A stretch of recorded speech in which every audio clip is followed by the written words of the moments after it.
Class 8। आज हम आपकी हिंदी पाठ्य पुस्तक प्रांजल का लेसन 6 पढ़ेंगे। फ्रांस। फ्रांस एक देश है, यूरोप का छोटा सा देश है। अभी हाल ही में आपने सुना होगा कि वहाँ पे काफ़ी कोरोना केसेस हो गए थे, लेकिन अब कंट्रोल में है। बहुत अच्छा देश है जो कि पुराने समय से आर्ट की नगरी रहा है। यहाँ पे लोग पेंटिंग्स और आर्ट वगैरह सीखने जाते हैं। और इस देश के लोगों के सभ्यता और संस्कृति के बारे में ये पाठ है। चलिए पढ़ते हैं इसको। यात्रा कहीं की भी हो, वह हमारे मन में उत्साह व प्रसन्नता का संचार करती है। और फिर अगर ये यात्रा फ्रांस जैसे सुंदर देश की हो तो फिर तो कहने ही क्या। 8 घंटे का लंबा सफ़र तय करने के पश्चात हमारा विमान फ्रांस के आसमान पर मंडरा रहा था। उस छोटी सी विमानी खिड़की से हमारी उत्सुकता बाहर झांक रही थी। इस खूबसूरत देश का पहला दर्शन उसके सिर से हुआ और अब हमें उसे पांवों तक देखना था और समझना भी था। ये फ्रांस में देखिए, ये एफिल टावर है, राइट। तो ये एफिल टावर जो है काफ़ी ऊंचा बना हुआ है, जैसे हमारे देश में कुतुब मीनार है वैसे ही बना हुआ है। और ये वहाँ का एक म्यूज़ियम है। फ्रांस में म्यूज़ियम है बहुत बड़े बड़े, तो उसमें से ये एक है। तो आइए पढ़ते हैं और इसके आगे। मेरे पहले कैनवास में दुनिया का ये सबसे सुंदर माने जाने वाला शहर पेरिस रेखा गणित की तरह है था। तो वो कह रहे हैं जो ऊपर से उन्होंने हवाई जहाज़ से जब पेरिस को देखा तो वो इतने रेखाओं में बटा हुआ था कि ऐसा लग रहा था जैसे कोई रेखा गणित की संरचना हो। काफ़ी सुंदर और बहुत ही वेल प्लान्ड सिटी है पेरिस। चारों ओर फैले खेत, जिसके हर हिस्से का अपना ही रंग, कुछ हरे या भूरे तो कुछ पीले, और उसके बीच खपरेल की लाल छतें, फिर बीच से गुजरने वाला रास्ता तक साक्षात चित्र की तरह। तो छोटे खेत थे, खलिहान थे, कुछ हरे या भूरे रंग के थे, और बीच में खपरेल होती है ना, जो झोंपड़ों के ऊपर लगाई जाती है। तो यहाँ पर खपरेल थी लाल रंग की, तो वो उससे जो है घर बने हुए थे और वो चित्र के समान सुंदर नज़र आ रहे थे।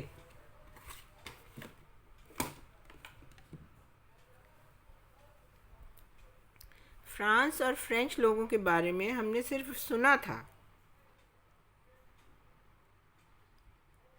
सच्चाई अब ढूंढ निकालनी थी। कितनी ही बातें कही सुनी जाती हैं, पर हम जब तक वहाँ जाते नहीं या जीते नहीं तब तक उसका अर्थ समझ पाना मुश्किल होता है। मन में शक, उत्सुकता और कौतूहल का तूफान उठ रहा था। यद्यपि दो विभिन्न जगहों की तुलना हो नहीं सकती, पर फ्रांस की गोद में पेरिस के सिवाय भी बिन देखे सुने अनेक अनमोल रत्न छुपे हैं। तो फ्रांस में भी बहुत कुछ है सिवाय पेरिस के।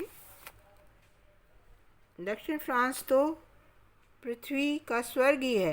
लोग पेरिस को ही फ्रांस समझ लेते हैं, लेकिन पेरिस की आबादी में ज़्यादा प्रतिशत विदेशियों का है जो यहाँ आकर बस गए हैं और सही ढंग से उनमें समा गए हैं। जब फ्रांस वर्ल्ड कप जीतता है तो उल्लास मनाने वालों की भीड़ में सिर्फ ख़ास फ्रेंच ही नहीं होते हैं, उनमें होते हैं अल्बेरियन, मोरक्कन, ट्यूनिशियन और कई अफ्रीकी देशों के लोग। यह फ्रांस को अपनी बहुराष्ट्रीय संस्कृति है, मतलब मल्टी नेशनल कल्चर है इनका, जिसमें अफ्रीका के कई देश हैं जैसे अल्बेरिया, मोरक्को, ट्यूनिशिया इत्यादि। फिर से घर बसाते समय ध्यान आया कि भाषा में हर पल एहसास दिलाती है कि हम विदेशी हैं। लगा यदि हमें यहाँ जीना है तो इनकी भाषा सीखनी होगी और ख़ुद को इनकी संस्कृति में ढालना होगा, उनमें से एक बनना होगा, वरना हम तो चिड़ियाघर के एक और नमूने बनकर रह जाएंगे। एक बार अपना देश छोड़ा तो हम अपने लोगों के लिए परदेसी बन जाते हैं, और अब इस देश में भी यदि विदेशी बनकर रहना पड़े तो हम न घर के न घाट के रहेंगे। तो while in Rome do as the Romans do. जहाँ भी आप जाके रहते हैं वहाँ की सभ्यता, संस्कृति, भाषा, खान पान, रहन सहन को काफ़ी हद तक अपनाना पड़ता है, तभी आप वहाँ एक बन के रहेंगे। आप किसी भी देश में विदेशी बनकर कब तक रहेंगे?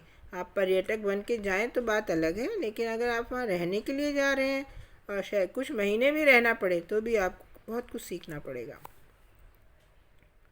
हमने सुना था कि फ्रेंच अंग्रेज़ी जानकर भी बोलना नहीं चाहते।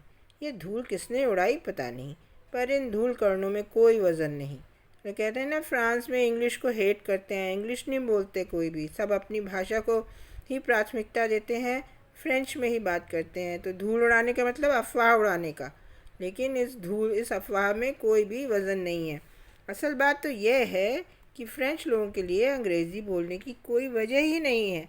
फ्रेंच भाषा अपने आप में ही संपूर्ण स्वावलंबी है। विज्ञान के साथ वह भी अपना आविष्कार करती आई है। मतलब ये फ्रेंच भाषा अपने आप में ही बहुत ही ज़्यादा इंडिपेंडेंट भाषा है, उनको अंग्रेज़ी बोलने की ज़रूरत नहीं है। बल्कि हमारे अंग्रेज़ी शब्दों में कई शब्द फ्रेंच हैं, जैसे सोफिस्टिकेटेड, रेस्टोरेंट, जो भी शब्द जिनका स्पेलिंग कुछ अलग है, उच्चारण अलग है, समझ लीजिए वो फ्रेंच है। ठीक है। अब जैसे गायरी मोपासेंट है तो मोपासा बोलते हैं उनको, एक ऑथर का नाम है। तो French language is very rich और बहुत ही बढ़िया ये एक भाषा है। तो इसे अंग्रेज़ी की ज़रूरत क्यों हो? यदि इस बात का गर्व इनको हो भी तो उसमें बुराई क्या है? स्कूल में विदेशी भाषाएं सिखाई जाती हैं, लेकिन फ्रेंच स्वभावतः ही आलसी होते हैं। फ्रेंच कैसे हैं? स्वभाव से आलसी होते हैं। वे अपनी भाषा सीखने से बेहतर आपको अपनी भाषा सिखाना समझते हैं। इस तरह पहले थोड़ी मेहनत उठाने के बाद उनका काम सहज हो जाता है। वे घमंडी नहीं होते हैं और शायद यही वजह होगी कि वे आपकी फ्रेंच गलतियों पर हंसते नहीं, बल्कि आपको प्रोत्साहन देते हैं और प्रशंसा भी करते हैं। ऐसे वातावरण में हमारे लिए भाषा सीखना काफ़ी सरल बनता गया। ठीक है। उत्साहित करते हैं कि नहीं, ये गलत है, आप इस तरह बोलिए। पहले कुछ महीने ज़िंदगी बहुत कठिन बन गई थी। हम अपने रोज़मर्रा के काम भी एक आह्वान की तरह झेलते। आह्वान मतलब कोई कुछ कह रहा है तभी हम कर रहे हैं, अपने आप नहीं कर रहे थे। शाम को अपनी एकाकी खिड़की से सामने का विस्तृत शहर देखते।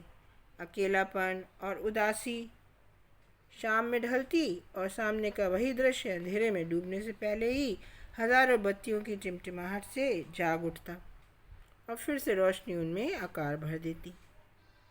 एफिल टावर पर हज़ारों रोशनियां झूल उठती, रह रहकर सामने बहती सेन नदी से गुज़रने वाले जहाज़ की फोकस लाइटें सारी इमारतों को चौंधिया कर निकल जाती।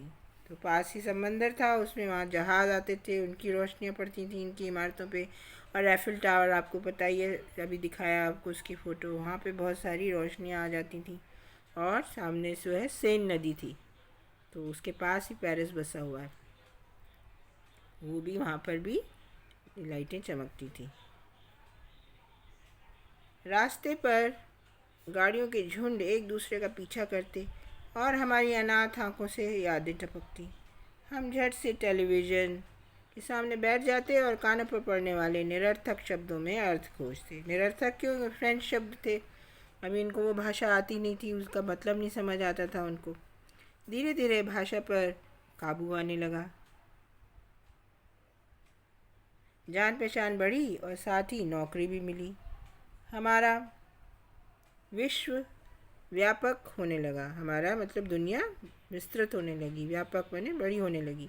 यही यहाँ ख़ास परिचय की ज़रूरत नहीं होती। लिफ्ट में, बस स्टैंड पर या बगीचे में अगल बगल के व्यक्तियों से बात करनी हो तो आज मौसम अच्छा है, इतना ही कहना काफ़ी होता है और बात चल पड़ती है। फ्रेंच बातूनी होते हैं, अनौपचारिक होते हैं। अनौपचारिक मतलब इनफॉर्मल, ज़्यादा वो बहुत ही ज़्यादा जिसको कहें इंट्रोवर्ट नहीं होते हैं, काफ़ी बातूनी होते हैं, बातचीत खूब करते हैं, इनफॉर्मल। आप किस देश के हैं, इस सवाल से आपका छुटकारा नहीं। फिर भारत एक विषय बन जाता है। वैसे उनका अपना एक ख़ास विषय है जिसे वे चाव से तल्लीन होकर सुनते हैं। कर यानी टैक्स।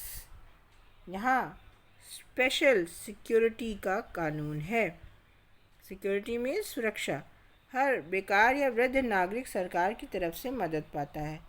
कई बार तो कम तनख्वाह की नौकरी करने से ज़्यादा मुनाफा इस सरकारी अनुदान से हो जाता है। अनुदान मतलब जो सरकार दान देती है, बूढ़ों को देती है, ऐसे लोग जिनके पास नौकरी नहीं होती उनको पैसे देती है कि जो जब तक नौकरी ना मिले आप ले सकते हैं हमसे।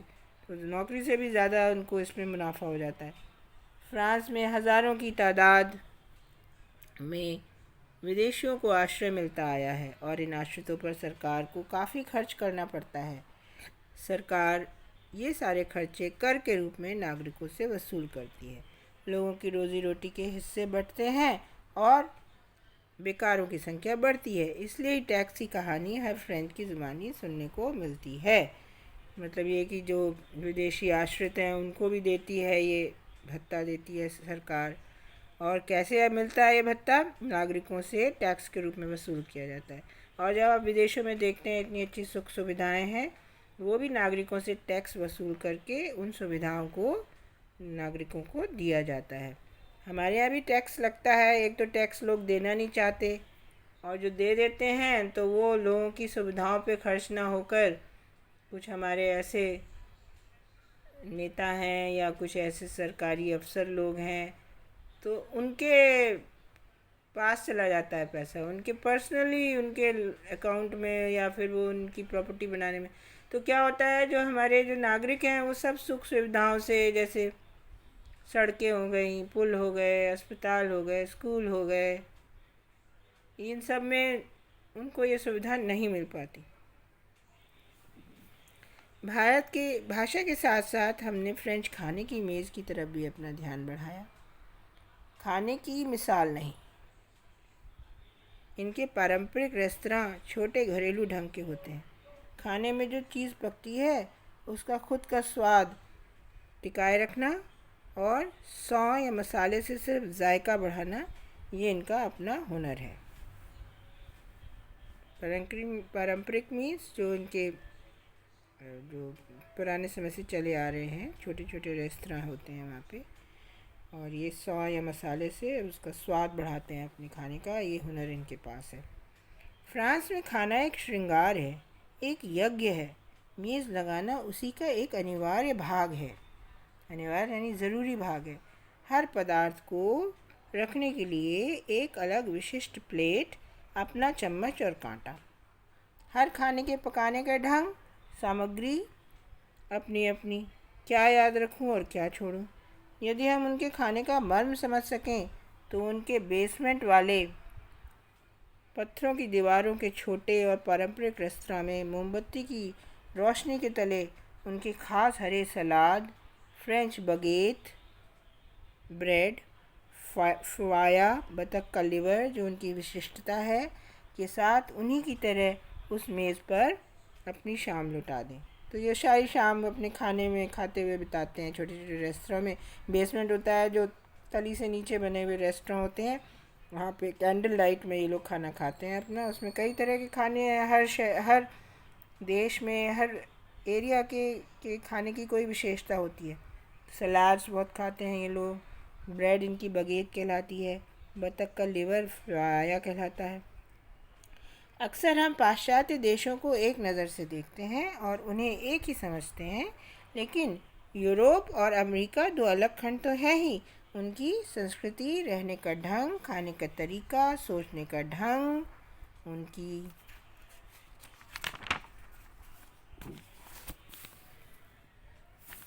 आदतें, उनके विचार, सब कुछ ही काफ़ी अलग है, जबकि वे सभी एक ही दिशा में अग्रसर हो रहे हैं।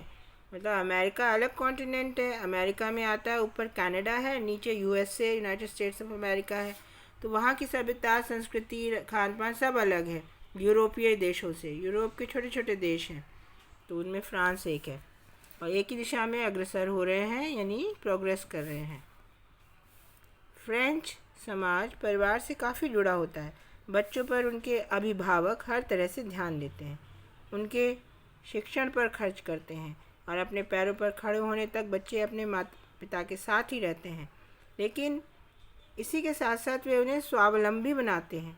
कभी कभी भी बच्चों के निर्णय के आड़े नहीं आते और अपने विचार उन पर नहीं लाते, ना ही कभी कोई अपेक्षा रखते हैं।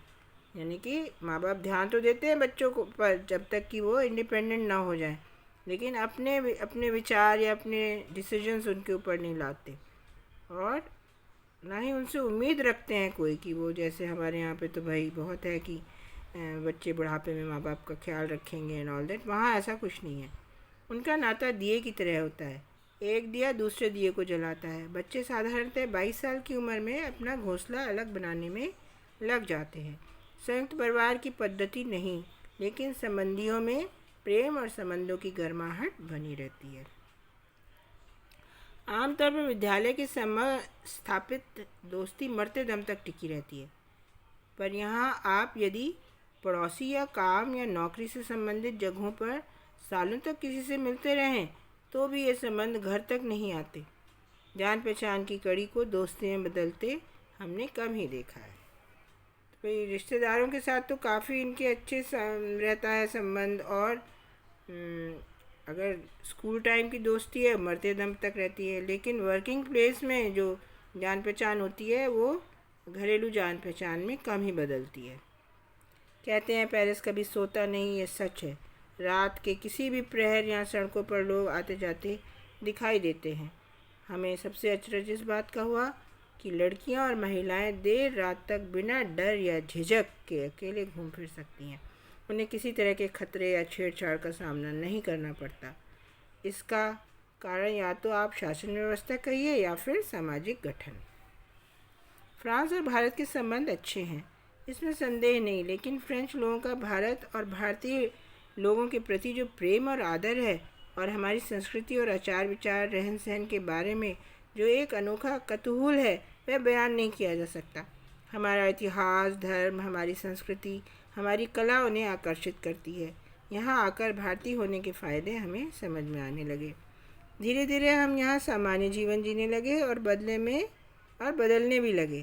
पहले हमारे हर विषय में अपने मत बने हुए थे, अटल थे, चाहे वो गलती क्यों ना हो, लेकिन उन्हें जाहिर करना और लोगों पर लादने का प्रयास लगातार करते थे। लेकिन अब हर विषय का दोनों तरफ से विचार करना, उन्हें तौलना, दूसरे के विचारों को गंभीरता से सोचना, परखना, बोलने से पहले सुनना, ये सारी बातें हमारी आदतों में ढल गई हैं। विचारों में सरलता और उदारता अपने आप आ गई है। पता नहीं, ये भी शायद फ्रेंच प्रभाव है। चीज़ और इत्र की प्रेमी इस भूमि ने हमारे देश में सारे विश्व का साहित्य उड़ेल दिया है।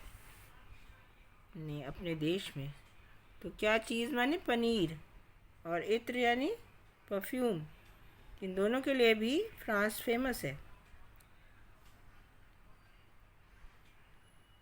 तो इन्होंने अपने देश में सारे विश्व का साहित्य उड़ेल दिया है। फ्रेंच लिटरेचर दुनिया का बहुत ही पॉपुलर लिटरेचर है। अभी मैंने एक ऑथर गाई डी मोपासा के बारे में बताया था, और बहुत सारे ऐसे फ्रेंच ऑथर्स हैं, आर्टिस्ट हैं जो बहुत पॉपुलर हैं। हमने यहाँ किताबों की दुकानों में पंचतंत्र की कथाओं का अनुवाद देखा है। ये देश अपने कला और कलाकारों के लिए प्रसिद्ध है। फ्रेंच लोग स्वभाव से आराम तलबी और मौजी होते हैं। उनका ध्येय साल भर की कमाई एक महीने की छुट्टियों के आनंद में उड़ा देना होता है। कभी देश भ्रमण को जाना तो कभी अपने दक्षिण स्थित आवास की छुट्टियों के में जाकर चयन करना। साउथ फ्रांस में थोड़ा कम सर्दी होती होगी तो वहाँ छुट्टियाँ मनाने जाते हैं विंटर के टाइम में। बेहतरीन खाना और मित्र कुटुंब के साथ घूमना, मछली मारना, खेल कूद, राजनीति, ज्ञानार्जन, किताबें पढ़ना, ये सब उनके मनोरंजन के साधन हैं। लेकिन राष्ट्रीय तौर पर फ्रांस अपने बाहर या इर्द गिर्द नहीं देखता। फ्रांस का विश्व फ्रांस से शुरू होकर फ्रांस पर ही ख़त्म हो जाता है। ये स्पेशलिस्ट राष्ट्र है और यहाँ के प्रायः उद्योग और व्यवस्था सरकारी है। यहाँ गैर सरकारीकरण की बात चले तो हड़ताल उसका अच्छा जवाब देती है। हड़ताल और बंद से फ्रांस का बहुत करीबी नाता है। हर रोज़ नगर पालिका हड़ताल की एक सूची जाहिर करती है, जिससे नागरिकों को असुविधाओं से निपटने का साधन खोज निकालने में सुविधा हो और साथ ही उनकी सहनशीलता भी बढ़े। हमने फ्रांस का चप्पा चप्पा छाना, फ्रांस की हर ऋतु में हर कोने के सौंदर्य को नज़दीक से देखा। उनके फूलों से आच्छादित बाग बगीचे, आच्छादित मतलब लदे हुए, भरे हुए, पुराने घर, 12वीं शताब्दी के चर्च और इमारतें। 12वीं शताब्दी का मतलब 1101 से लेके 1200 एडी तक। उस युग के रास्ते, गलियाँ, घर बाज़ार आज भी वैसे ही हैं जैसे तब थे। अचानक लगा हमें किसी ने भूतकाल में ला छोड़ा हो, पुराने समय में। वहाँ पे इतनी पुरानी इमारतें, चर्चिस वगैरह हैं।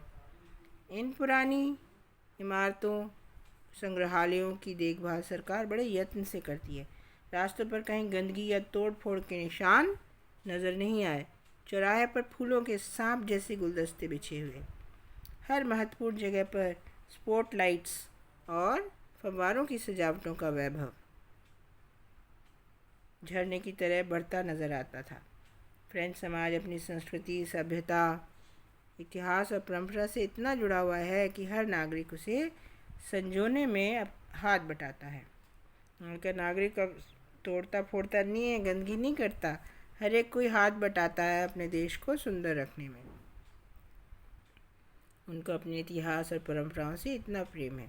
फ्रेंच लोगों को अपने देश पर, अपनी संस्कृति, अपनी भाषा, अपने उत्थान पर गर्व है। उत्थान यानी कि किस तरह उन्होंने प्रोग्रेस करी है, क्यों ना हो भला। उन्होंने अपने पूर्वजों की शान को शान से सजाए संवारे रखते हुए आधुनिकता की दौड़ में शामिल होकर तथा अपनी नींव बनाए रखकर अपना झंडा ऊंचाइयों पर गाड़ा है और हमें भी गर्व का अर्थ समझा दिया है। मतलब अच्छा जो देश हो वो यही होता है कि जो अपनी पुरानी सभ्यता, संस्कृति, इतिहास इत्यादि को संजो कर रखे और आगे प्रोग्रेस भी करे। जापान में भी ऐसा ही है।